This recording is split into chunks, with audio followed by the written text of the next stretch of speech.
다음 주일이면 고난 주일입니다. 예수님께서 십자가 위에서 못 박혀 죽으신 것을 기념하는 주일이고 그 주간이 고난 주간이 되겠습니다.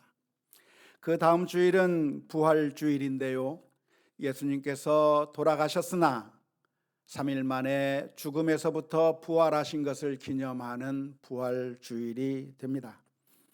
그래서 이번 고난 주간에는 예수님께서 십자가 위에서 하셨다고 알려진 7개의 말씀, 다시 말하자면 가상칠언이라고 알려진 말씀들을 하나씩 살펴보면서 은혜를 나누려고 하는데요. 오늘 하나 살펴보고 다음 주일에 또 하나 살펴보고 또 5일간의 새벽기도 때 5개 나머지를 살펴보아서 총 7개의 말씀을 살펴볼 계획 가운데 있습니다. 오늘은 그 가운데서 가장 먼저 하셨을 거라고 알려져 있는 말씀을 살펴보려고 하는데요. 십자가 위에서 예수님께서는 아버지여 저들의 죄를 용서해 주옵소서라고 하는 기도를 하셨습니다.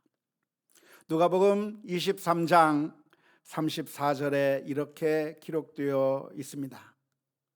이에 예수께서 이르시되 아버지 저들을 사하여 주옵소서 자기들이 하는 것을 알지 못함이니이다. 예수님께서는 십자가 위에서 아마도 많은 말씀을 하셨을 수도 있겠지만 그 가운데 특별히 7개의 말씀만이 기록되어 있는데요.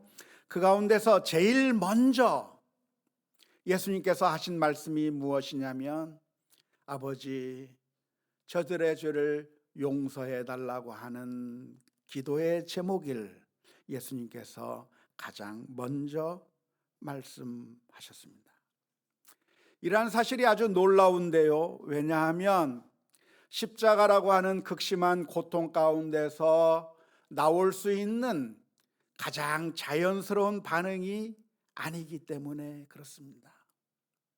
극심한 고통 가운데서 만일 우리가 십자가에 매어 달렸다고 한다면 우리는 무슨 말부터 먼저 하게 될까요?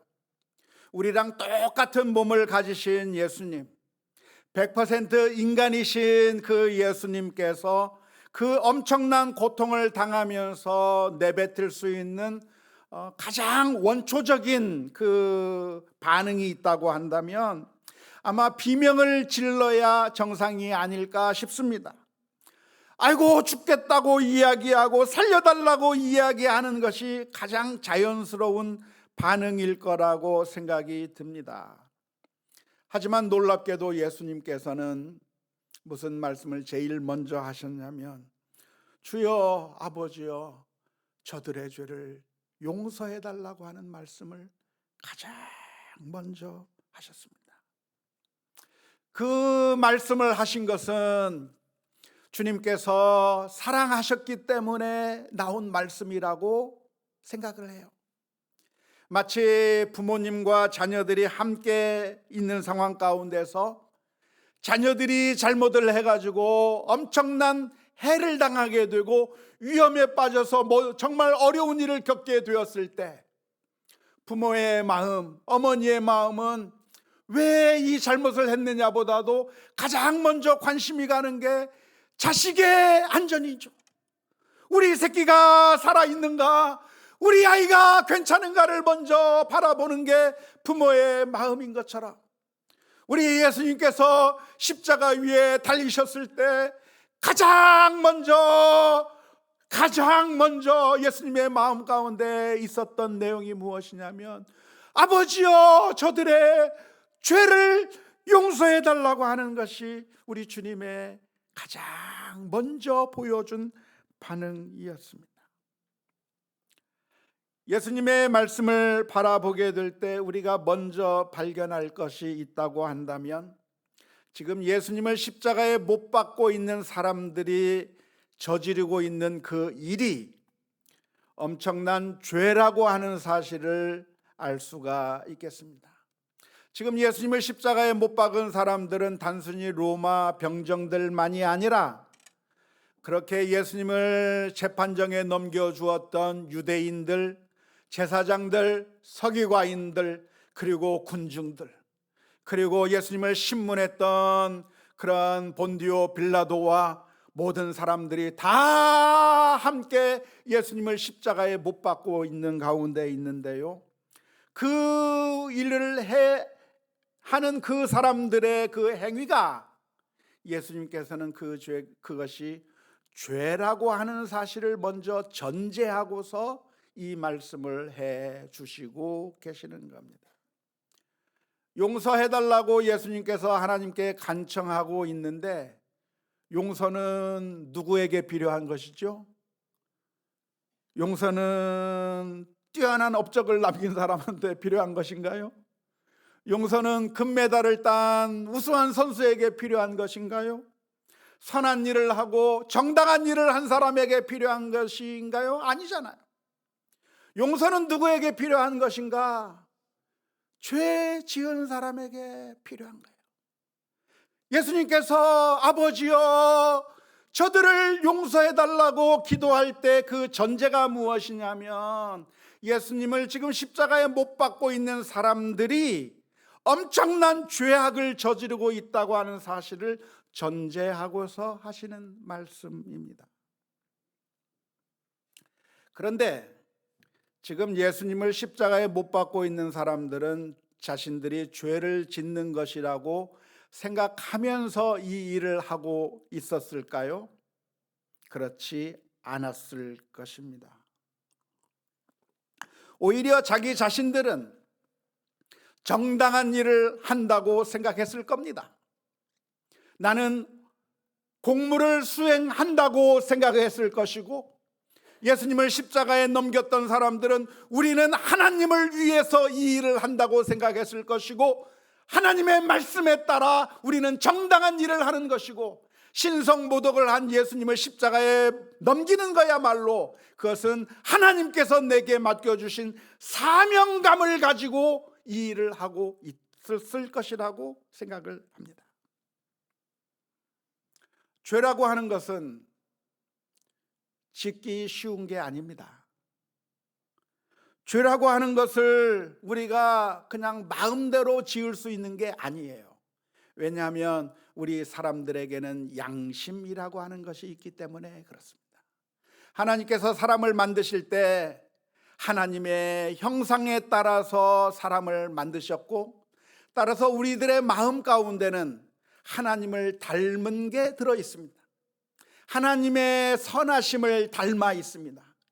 하나님의 선하심을 담고 양심이라고 하는 것을 가지고 있기 때문에 우리가 죄악을 저지른다든지 나쁜 짓을 하게 된다든지 하게 되면 우리들의 양심이 허락하지 않고 두려운 마음이 들어서 죄를 지을 수가 없게 되어 있는 겁니다. 이것이 죄라고 생각하면 그 죄를 지을 수가 없어요. 마음에 두려운 마음이 생기기 때문에 그렇죠.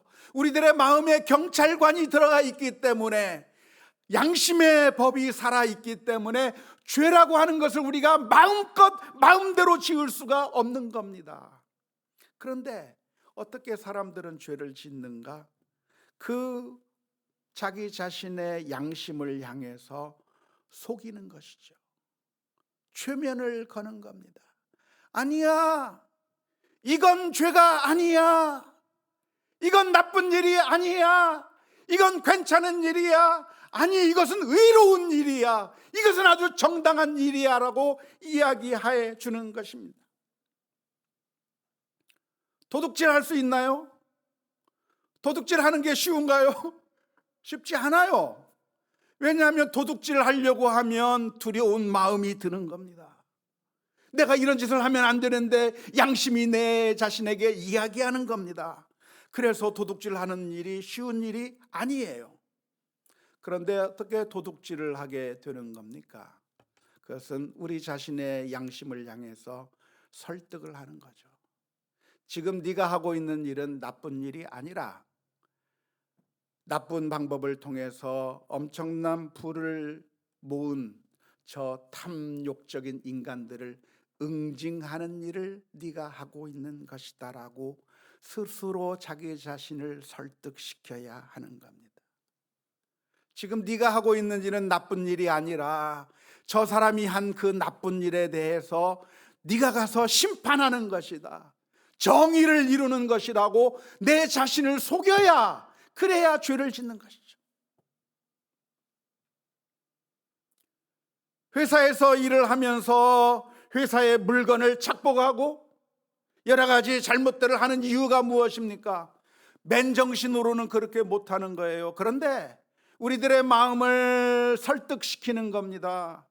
네가 열심히 수고하고 땀을 흘렸지만 네가 받은 보상이 뭐냐? 아무 일도 하지 않은 사장은 많은 것을 가져가는데 너는 그렇게 열심히 수고하고 애썼지만 가지고 가는 것이 얼마 없지 않느냐? 너는 정당한 노동의 대가를 착취당하고 있는 것이고, 그러니 그런 보상을 받지 못한 것을 보상받기 위해서 회사의 물건을 훔쳐가라 이야기하는 거예요. 잘못하고 있는 것이 아니라 나는 정의를 구현하는 것이라고 생각하는 겁니다.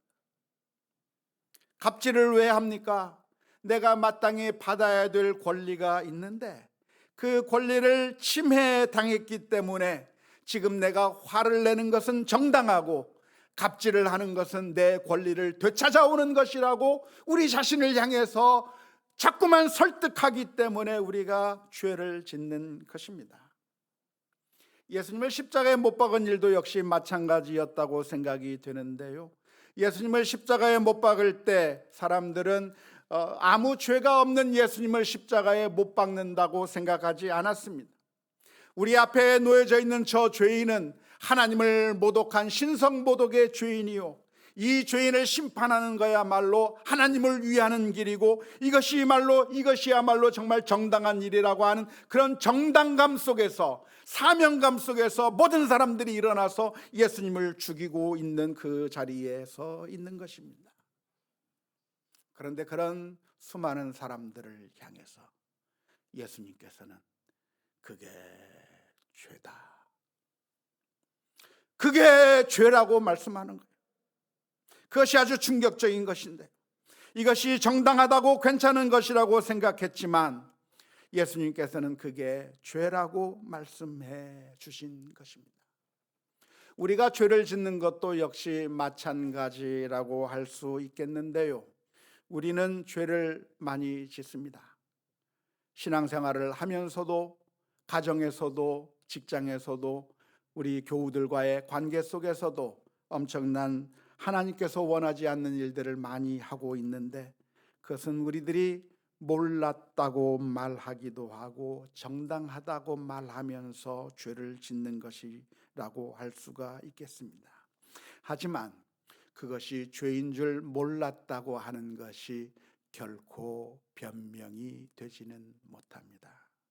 내가 장난으로 던진 돌이 저 사람에게 날아가서 저 사람을 죽일 줄 몰랐다고, 그래서 죄가 안 되는 것이 아닌 것이죠. 사실 모든 사람들이 죄를 짓는 이유는 몰라서 죄를 짓는 겁니다. 죄가 아니라고 생각해서 죄를 짓는 것이고 정당하기 때문에 죄를 짓는 것이죠. 낙태를 하면서도 내가 한 생명을 죽인다고 생각하지 않는 겁니다. 이것은 내 자신의 권리를 보전하는 것이고, 이것은 내 자유를 확보하는 것이고, 이것은 죄인 줄 몰랐다고 생각하면서 태아들을 죽여버리는 것이죠. 동성애를 하면서도 그것이 하나님께서 원하지 않는 악한 일이라고 하는 사실을 몰랐고, 그것은 사랑이요 내 권리라고 생각하는 것이죠. 친구들을 왕따시키면서 그런 사람들을 모욕을 주고, 그래서 결국 그 사람이 심각한 그 극단적 선택을 하게 만들어 놓고도 그 사람이 그렇게 극단적 선택을 할 줄은 몰랐다고 이야기하고 있는 게 바로 우리들의 모습인 것이고요.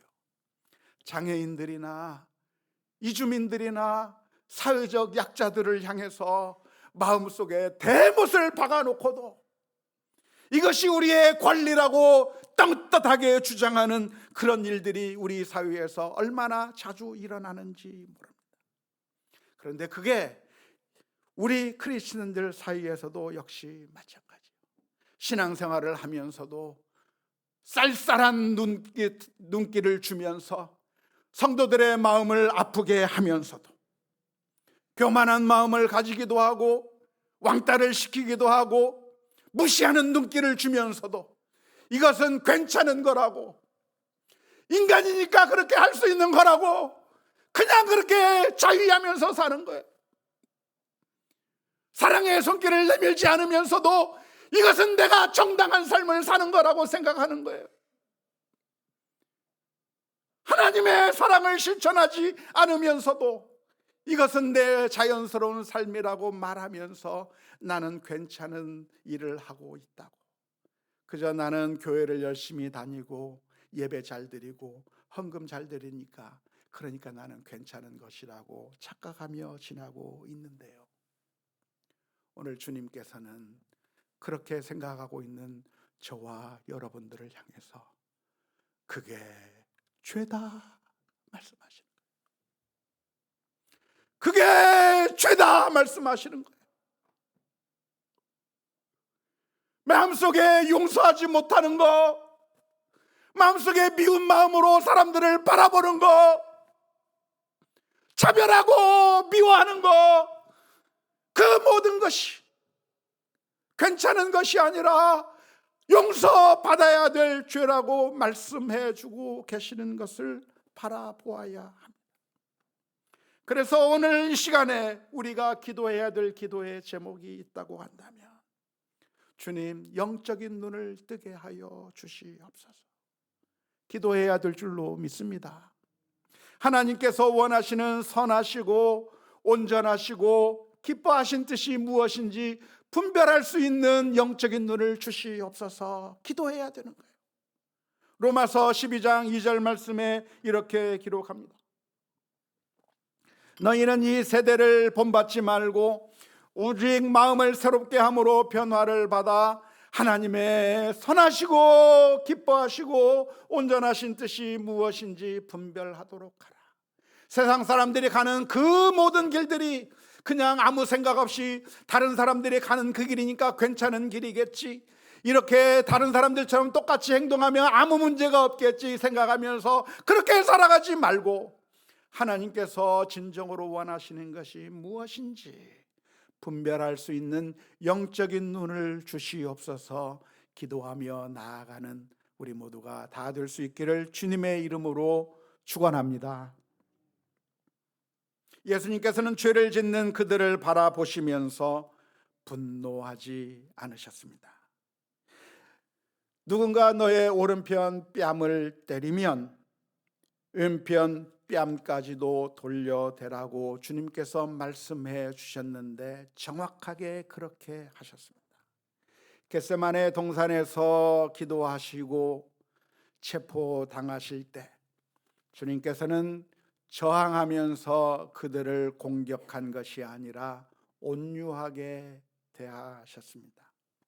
베드로가 자기의 칼을 빼들어 제사장 종의 귀를 잘라버렸을 때 예수님께서는 그 귀를 다시 회복시켜 주시며 칼을 도로 내 칼집에 꽂아라, 칼을 쓰는 자는 칼로 망하느니라 말씀하시며 온유한 모습으로 대하셨습니다.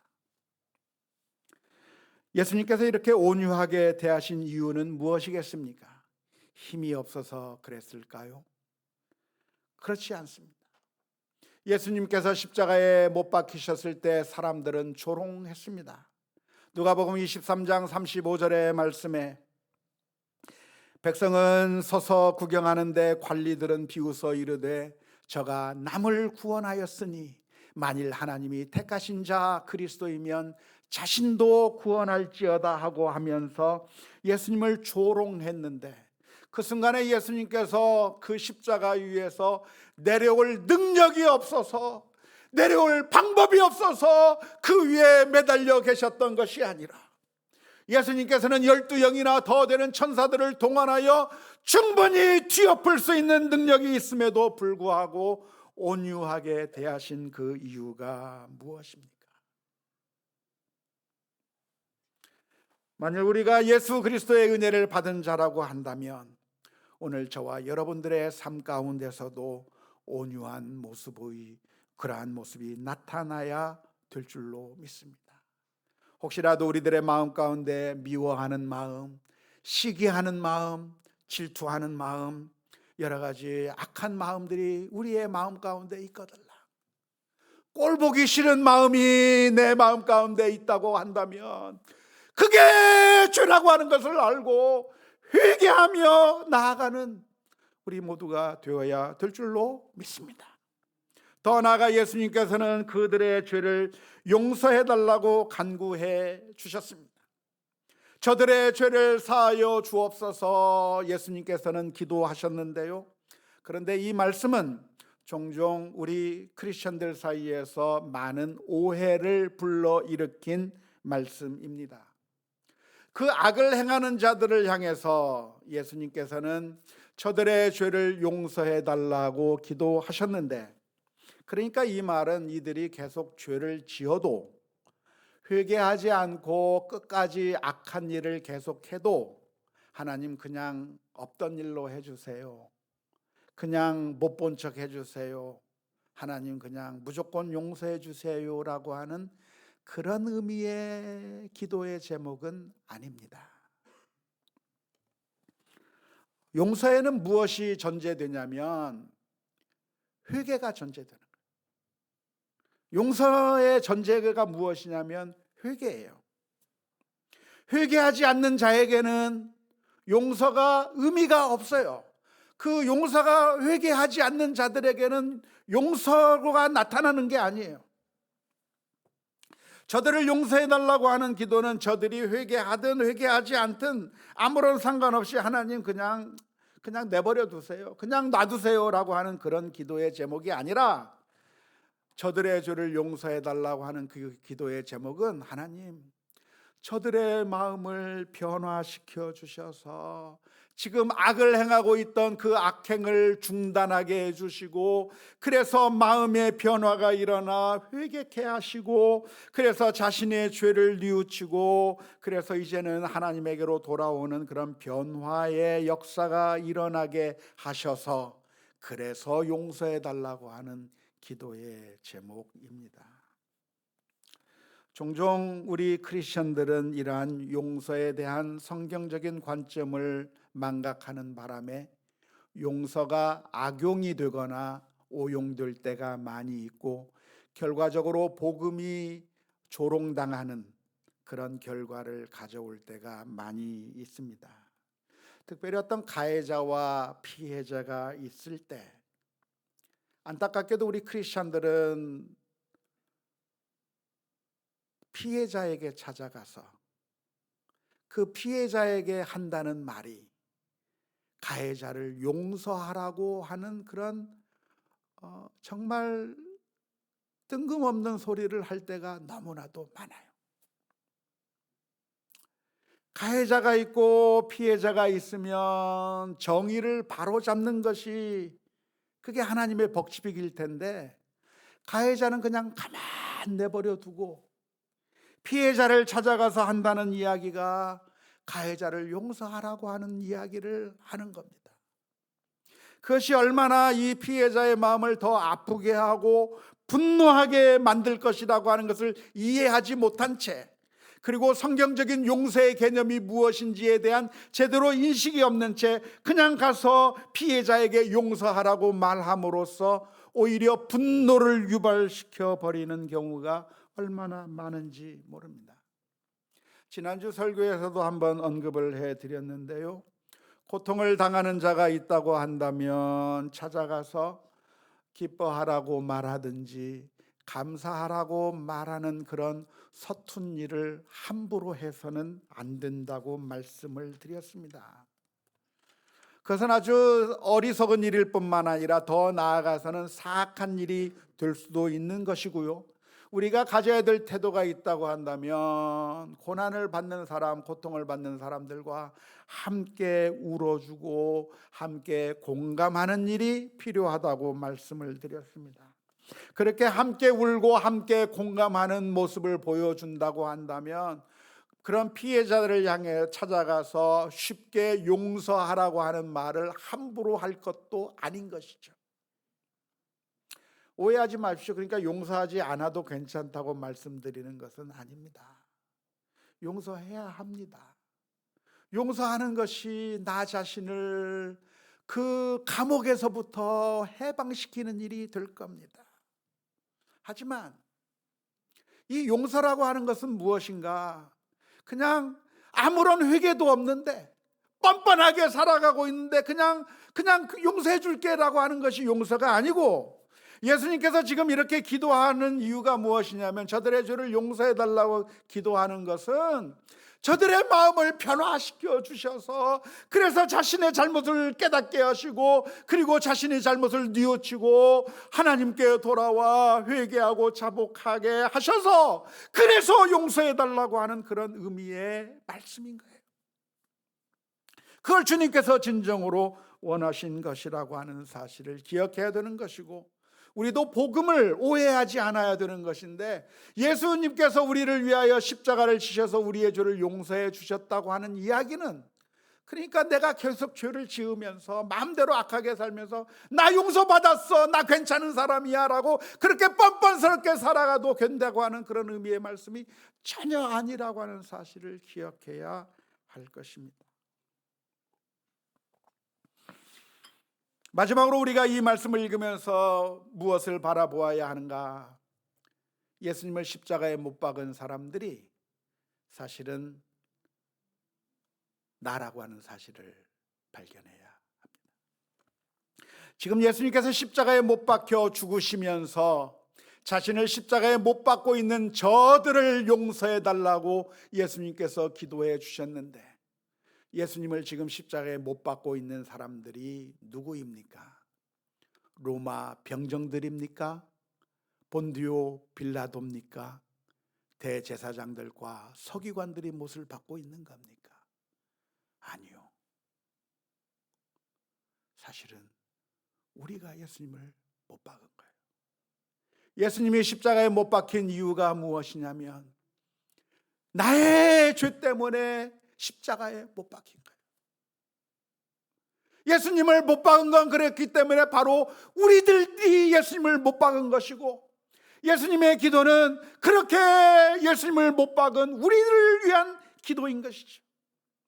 우리가 종종 오해하지 말아야 될 것이 있는데, 그것은 누가 예수님을 십자가에 못 박았는가?